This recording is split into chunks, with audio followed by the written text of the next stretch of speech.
এই যে ইউনূস সাহেব কিন্তু এগুলো জেনে শুনে করেছে, বুঝলেন, খালি প্যাচ লাগানোর জন্য, যাতে করে তার বিরুদ্ধে মামলা না হয়, তার তার তাকে দেশ ছাড়তে বাধ্য না, মানে দেশ ছাড়তে যেন না পারে, এই অবস্থা থেকে যেন জেলে না দিত, এই সমস্ত গুলা। এখন এই লন্ডনের যে মামলা না হয় মানে কি? আপনি কি মনে করেন যে তার বিরুদ্ধে মামলা হতে পারে? 100 বার হতে পারে। তার কারণ এই যে গোপনে যে কাজগুলা করেছে, তারপরে দেখেন মামলা কেন হবে? আপনি নির্বাহী আদেশে আপনার বিরুদ্ধে মামলা প্রত্যাহার করেন কিভাবে? আপনি যদি, তাহলে তো আপনার সঙ্গে শেখ হাসিনা, খালেদা জিয়া, জেনারেল এরশাদের পার্থক্য কি? তারাও তো ক্ষমতায় তাদের বিরুদ্ধে সব মামলা তুলে নিন। তো আপনি তো বিচার বিভাগের স্বাধীনতায় বিশ্বাস করেন না। তো আপনাকে নির্বাহী, আপনি যদি নির্দোষ হন, তাহলে আপনাকে নির্বাহী আদেশে কেন করতে হবে? আপনি বলতে পারতেন যে আমি বিচারিক প্রক্রিয়ার মাধ্যমে এর সমাধান চাই। যে দুদিন আগে, কয়েকদিন আগে তো আজকে 17 তারিখে নতুন মন্ত্রিসভা তো গঠিত হলো। তো এই মন্ত্রিসভা দেখে আপনার প্রাথমিক প্রতিক্রিয়া, যাদেরকে নেওয়া হলো? প্রাথমিক প্রতিক্রিয়া মানে অন্যার মতো, যে খলিলুর রহমানের মতো একজন বিতর্কিত খুন আত্মহত্যার মামলায় তার সম্পৃক্ততার অভিযোগ, এটা আমি বহুবার লিখেছি, একবার দুইবার নয়। কিন্তু যখন তাকে ইউনূস সাহেব অ্যাপয়েন্টমেন্ট দেয়, তখনই আমি কথাটা উল্লেখ করেছিলাম যে আপনারা এই ধরনের মানে টেন্টেড লোকজনকে ক্ষমতায় আনবেন না, দায়িত্ব দেবেন না। তাতে করে হয় কি, এটা একটা রং মেসেজ যায় মানুষের কাছে, যে ঠিক আছে তুমি অন্যায় করবা, তুমি খুনের সঙ্গে জড়িত থাকবা, তোমার কিচ্ছু বলা হবে না, যেহেতু তুমি মন্ত্রী, এখন তুমি ফ্লাগালা গাড়িতে ঘুরো। তো আপনারা যদি সত্যিকার অর্থে আইনের শাসন দেশে প্রতিষ্ঠা করতে হয়, তাহলে তো এই জিনিসটা সবার আগে বলতে হবে।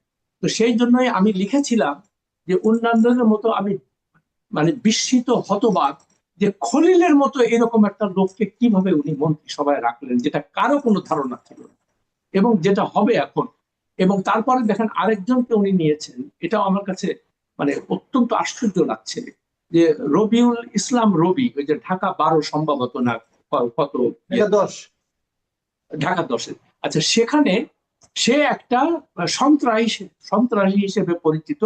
এবং আমার যতদূর মনে পড়ে, কিছুদিন আগে একটা দীপ্ত টেলিভিশনের কোন একটা কাউকে খুনের মামলার সঙ্গে সে অভিযুক্ত। হ্যাঁ, এবং তার এবং এই কথা জানাজানি করার পরে সম্ভবত আপনি না কেউ বলেছিলেন, এবং সঙ্গে সঙ্গে তাকে বিএনপি থেকে বহিষ্কার করা হয়, তিনি বহিষ্কৃত হন। তারপরে এরকম একটা লক্ষ্যে আপনি কেন আবার মানে নমিনেশন দিয়ে এমপি করলেন? ঠিক আছে, এমপি পর্যন্ত ঠিক আছে, কিন্তু তারপরে আপনার তাকে গুরুত্বপূর্ণ 3টা মন্ত্রণালয়ের দায়িত্ব দিলেন। তিনি এসেই বলতেছেন যে রাস্তাঘাটে যে চাঁদাবাজির কথা শুনেন, এগুলো ঠিক না। কেন ঠিক না? যে ওরা নিজেদের সমঝোতার মধ্যে শ্রমিক কল্যাণের জন্য মানে এই যে ওরা চাঁদা উঠায়, এটাকে চাঁদাবাজি বলা যাবে। চিন্তা করেন আপনি, যে একটা এখন স্বাভাবিকভাবে প্রশ্ন আসে যে শ্রমিকের কল্যাণ যদি হয়, তাহলে সরকার পরিবর্তনের সঙ্গে সঙ্গে এই চাঁদাবাজির মানে যারা জড়িত তারা তারা কেন, তাদের চেহারা কেন চলে যায়? সরকারে যারা থাকে তারাই এটার সঙ্গে জড়িত থাকে, ফলে এটা তো সম্পূর্ণভাবে ক্ষমতাসীনদের হাতের মধ্যে থাকে। তো আপনি যখন একটা লোক, আপনার মন্ত্রিসভার একটা গুরুত্বপূর্ণ মন্ত্রী যখন এই কথা বলে পাবলিকলি, তখন আপনার অবস্থা কি হয়? তখন মানুষ আপনার সবকে মনে করতেছে যে আরে আমাদের কি কথা বলে নিয়ে আসলো, আর এই খুনের আসামিগুলাকে উনি একে মন্ত্রী বানাচ্ছে।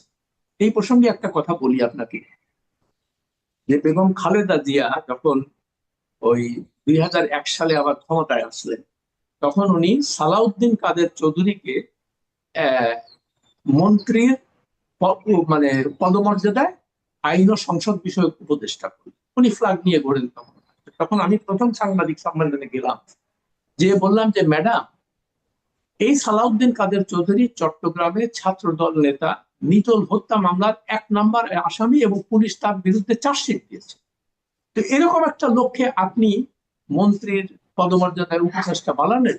আর আপনি তো ক্ষমতায় যাওয়ার আগে আমাদেরকে বলেছিলেন যে আপনার প্রায়োরিটি হবে দেশের দুর্নীতি দূর করা এবং আইনের শাসন প্রতিষ্ঠা করা। তো আপনি আমাকে বলেন, এখন এই এই মামলা, এই খুনের মামলা সালাউদ্দিন কাদের চৌধুরীর বিরুদ্ধে সামনে আগাবে কিভাবে?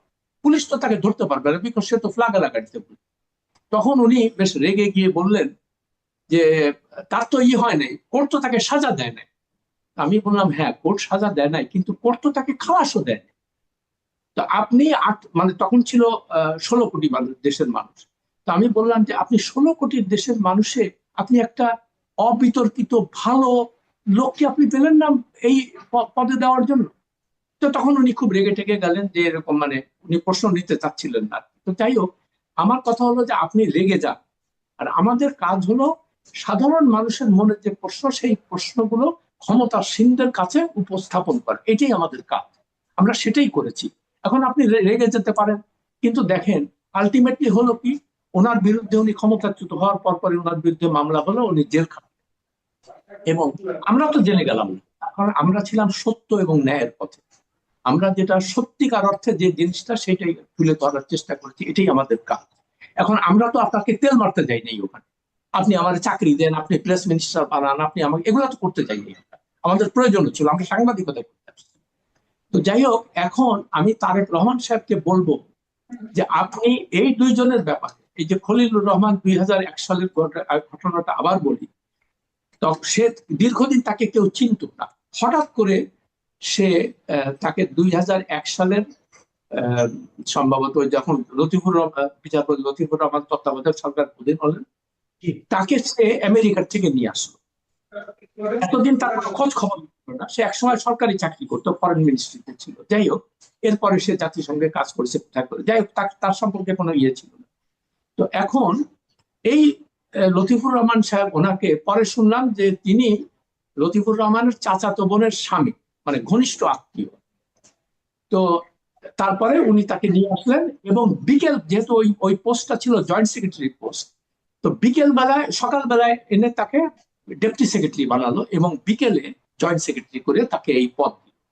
তো তারপর পরে উনি একটা সংবাদ সম্মেলন করেছিলেন লতিফুর রহমান সাহেব, সেখানে আমি গেলাম।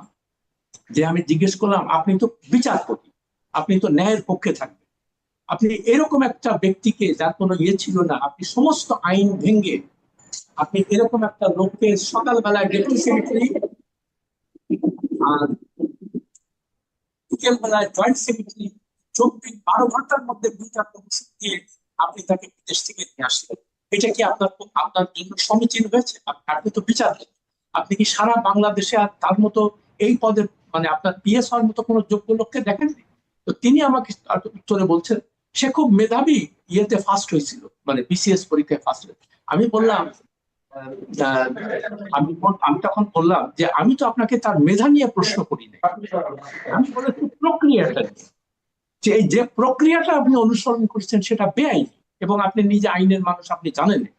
তো তখন উনি ওই, মানে তার ওই চামচারা প্রেস সেক্রেটারি আরেকজনকে বললো, আরেক, মানে আমার প্রশ্ন উনি আমটামটা করতেছিল। তো এখন আমার কথা হলো যে আপনি আপনার সরকারে এমন কাউকে কেন, তারপর যাই হোক, উনি আসলেন, আসার পরে ওই 2000, আচ্ছা, আমরা এই কাহিনীটা রাখি, আমরা ওই পরের কাহিনীটা জানি। আপনি বলেছেন বহুবার, আমরা ওইটা এখানে আমাদের এখানে শুনিয়েছি। আমি একটা অন্য প্রসঙ্গে একটু যেতে চাচ্ছি আপনার কাছ থেকে। সেটা হলো, সরকার তো চেঞ্জ হয়ে গেল। এখন অন্তর্বর্তীকালীন সরকার যেটা ছিল আমাদের ডক্টর ইউনূস সাহেবের সরকার, ওনাদের সর্বশেষ যে কাজ ছিল, যে একটা গণভোট জনগণের উপর দেওয়া, গণভোটে জনগণের একটা রায় নেওয়া, এবং তার মাধ্যমে একটা আপনার সংবিধান সংশোধনের ব্যাপার। তো সেটা তো সংবিধান সংস্কার পরিষদ হিসাবে এরা তো শপথ নিল না, বিএনপি যারা আছেন। তো আপনি ওই সরকারের এই সর্বশেষ কর্মকাণ্ড এবং যাওয়ার আগে তারা যে সমস্ত কর্মকাণ্ডগুলো করেছেন, এগুলোর ভবিষ্যৎ আপনি কেমন দেখছেন? ভবিষ্যৎ ভালো দেখছি, ভালো দেখছি না এই কারণে যে দেখেন, তাদের মেয়াদ শেষ হওয়ার একদিন আগে ওই আমেরিকার সাথে চুক্তি করছে, এবং সেটা কাউকে জানায় নেই। পরে বলতেছে যে এই আমাদের এই করার প্রয়োজন। আমি বহুবার এটা লিখেছি, এবং আপনার অনুষ্ঠানেও বলেছি যে এগুলো তাদের প্রায়োরিটি ছিল না। তো বন্দর কাকে দিতে হবে, তারপরে আপনি এলন মাস্কের সাথে ঘনিষ্ঠতা করে ট্রাম্পের কাছে পৌঁছাবেন, এই উদ্দেশ্যে আপনি স্টারলিংকের মতো মানে একটা প্রতিষ্ঠানকে এখানে আনলেন কারোর সাথে আলোচনা না করে, এবং গ্রামীণ টেলিকমের মানে প্রাইভেট, মানে লোকাল এজেন্ট বানালেন গ্রামীণ, মানে সব আপনার ইয়ে, আপনার সুবিধার্থে এগুলো করেছেন। তো এগুলো তো তাদের তাদের যে মূল কাজটা ছিল, আমি বহুবার বলেছি এই কথাগুলো, যে আপনারা মূল সংস্কার, বিচার বিভাগের সংস্কার করেন, আইন প্রতিষ্ঠা করেন, এবং দুর্নীতি দূর করার জন্য যেগুলো, সেরকম তারা করলো না। ওই সংস্কারের নাম করে বিভিন্ন মাসের পর মাস, প্রায় বছর কাটায় দিল এগুলো। কোটি কোটি টাকা খরচা করলো এটার পিছনে, খাওয়া দাওয়া মানে এই সমস্তই করেছে। যেটা হলো যে এতগুলো যে সংবিধান সংস্কারের ব্যাপারে যে জিনিসটা এসেছিল আর কি, সেটা সত্যিকার বলতে আমার প্রথম থেকে এটাতে কোনো আগ্রহ ছিল না। খালি তিনটা জিনিস করতে পারতো, যে কোনো ব্যক্তি 2বারের বেশি প্রধানমন্ত্রী হতে পারত, ঠিক আছে, এটা তো আমরা সবাই চাই। তত্ত্বাবধায়ক সরকার ছাড়া কোনো নির্বাচন হতে পারত। আর মানে যারা এমপি হবে, মন্ত্রী হবে, আসার প্রথম দিনই তাদের অ্যাসেট ডিক্লেয়ার করবে, জনগণের সামনে বলবে যে এইটা আমাদের আছে, এবং প্রতি বছর তাদেরকে এর হিসাব দিতে হবে, যাতে করে জনগণ ট্র্যাক রাখতে পারে যে আপনারা কত বড় লোক হলেন বা গরিব হলেন, এটা আমরা জানতে চাই।